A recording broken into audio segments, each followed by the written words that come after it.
بسم اللہ الرحمن الرحیم نحمدہ ونصلی ونسلم علی رسولہ الکریم۔ چند سال قبل نیدرلینڈ، جسے ہالینڈ بھی کہتے ہیں، ڈنمارک اور ان مختلف ممالک میں توہین آمیز خاکے بنائے گئے اور سرکاری سطح پہ اس کی اجازت دی گئی، بلکہ اس کی سرپرستی کی گئی۔ پاکستان میں احتجاج ہوا، دنیا بھر میں احتجاج ہوا، بہت سارے ملکوں نے اس کا بائیکاٹ کیا، بہت سارے ملکوں نے اس کے ساتھ تعلقات ختم کرنے کی بات کی۔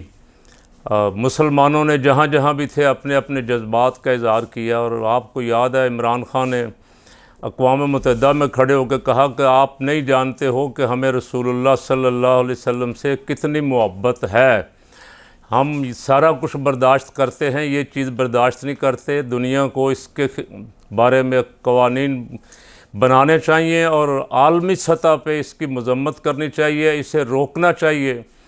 اور انہی دنوں پھر ایک دن بھی مختص کیا گیا کہ اسلاموفوبیا کے بارے میں ایک دن پوری دنیا میں منایا جائے گا اقوام متحدہ کی طرف سے۔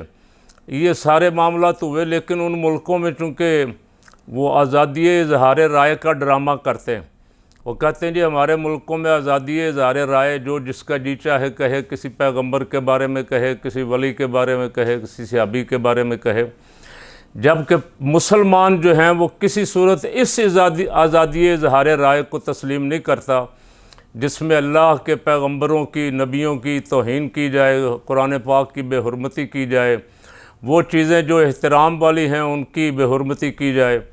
مسلمان کا اور دوسری آزاد دنیا کا اس معاملے میں ایک بڑا اختلاف ہے اور صدیوں سے چلا آ رہا ہے۔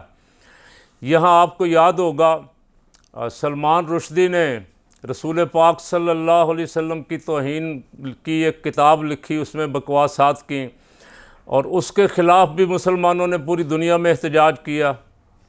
برطانیہ نے اسے پناہ دی اور اس کو سیکورٹی مہیا کی، اور ہر طرح سے، بلکہ ایک دفعہ یہ جو آج کل بادشاہ ہیں برطانیہ کے، پرنس چارلس، انہوں نے کہا کہ ہم کب تک رشدی کا بوجھ اٹھائیں گے، ہمارا اربوں ڈالر اس پہ خرچ ہو رہا ہے، اس کی سیکورٹی پہ خرچ ہو رہا ہے۔ تو بھئی سیدھی سادھی بات تھی کہ وہ مسلمانوں کا مجرم ہے جس نے رسول اللہ کی توہین کی ہے، مسلمانوں کے حوالے کرو۔ برطانیہ کا تو شہری وہ نہیں تھا، وہ برطانیہ کا رہنے والا نہیں تھا، لیکن برطانیہ نے ہمیں دینے کی بجائے ایران نے اس کے خلاف فتویٰ دیا۔ امام خمینی نے کو 5 کروڑ انعام رکھا کہ جو اس کی گردن اڑائے گا اس کو انعام دیا جائے گا۔ ایران کا یورپ کچھ بھی نہیں بگاڑ سکا، نہ کسی نے کوئی لفظ بولا اس کے خلاف، اور اس کا وہ فتویٰ بدستور آج تک قائم ہے۔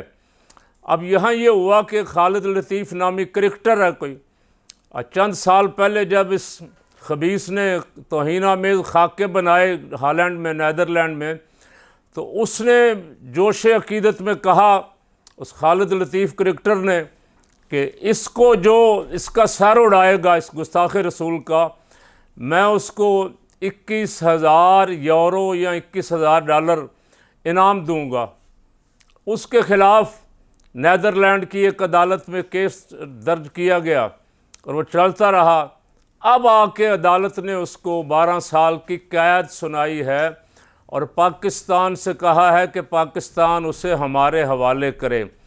نیدرلینڈ کا اور پاکستان کا کوئی اس طرح کا معاہدہ نہیں مجرمان کی حوالگی کا، کہ ہمارے مجرم وہ ہمارے حوالے کرے، اس کے مجرم ہم اس کے حوالے کریں، ایسا کوئی معاہدہ نہیں ہے۔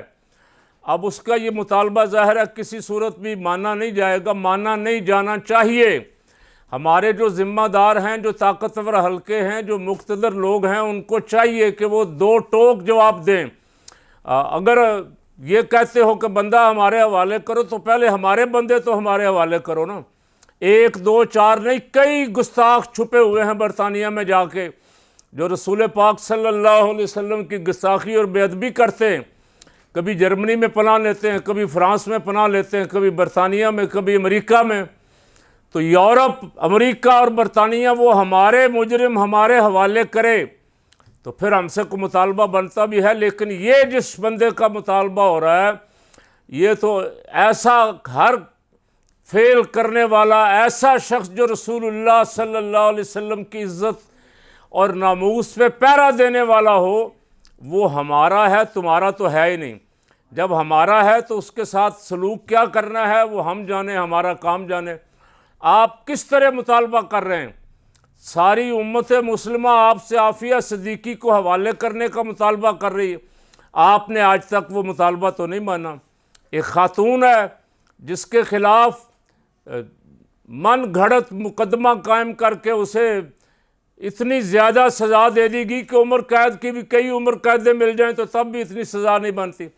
اور امریکہ جیسے ملک میں جو انسانی حقوق کا چیمپئن بنتا ہے، ابھی تک اس خاتون کو رہا نہیں کیا جا رہا۔ اس کے رشتہ داروں کو اب کئی سالوں بعد اس کی بہن کو اس سے ملنے کی اجازت دی، تو جو حالات اس کے سنائے گئے ہیں، الامان الحفیظ۔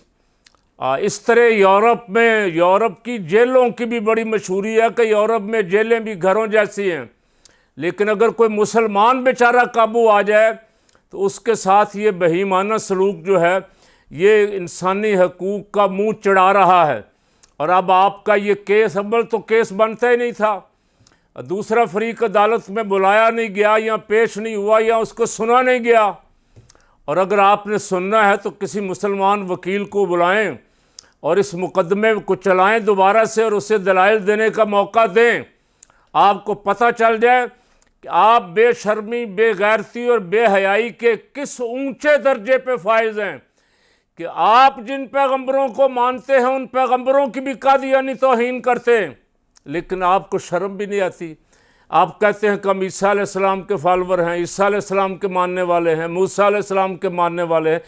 قادیانی خبیث نے تو کسی کو بھی نہیں چھوڑا، موسیٰ علیہ السلام کے خلاف بھی بے ادبی والی باتیں ہیں، عیسیٰ علیہ السلام کے خلاف بھی بکواسات کی، تو پہلے ان پہ تو مقدمے چلائیں نا، پہلے ان کو سزا دیں۔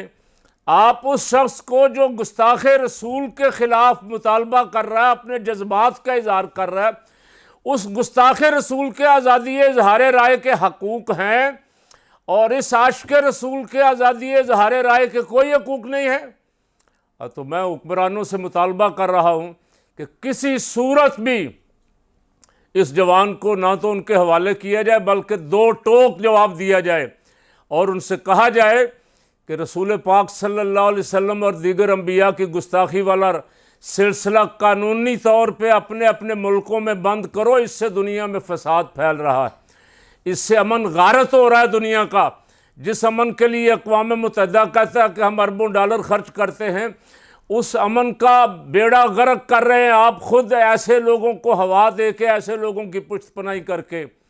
تو غلامان مصطفیٰ رسول پاک صلی اللہ علیہ وسلم کی عزت، حرمت اور ناموس کے لیے، قرآن پاک کی عزت، حرمت، ناموس کے لیے انشاءاللہ زندگی کے آخری سانس تک اور خون کے آخری قطرے تک اپنی جانیں دینے کے لیے تیار ہیں، اور لڑیں گے، اور جہاں جہاں بھی مقابلہ کرنا پڑا اس سے پیچھے نہیں ہٹیں گے انشاءاللہ۔